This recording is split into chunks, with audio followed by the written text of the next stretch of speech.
Yeni yılın tüm Kıbrıslılara kalıcı barış, huzur ve refah getirmesini dilerim. Nice mutlu yıllara. Εύχομαι ο νέος χρόνος να φέρει μόνιμη ειρήνη, ηρεμία και ευημερία σε όλους τους Κυπραίους.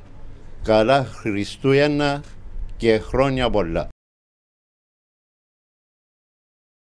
Εύχομαι ο καινούριος χρόνος να μας επιτρέψει Τουρκοκύπριους και Ελληνοκύπριους να ζήσουμε και πάλι ειρηνικά σε μια επανενωμένη πατρίδα.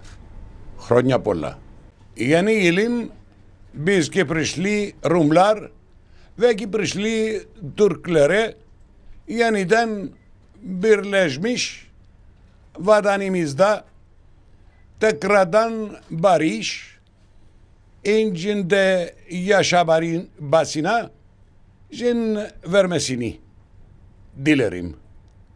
Mutlu yıllar.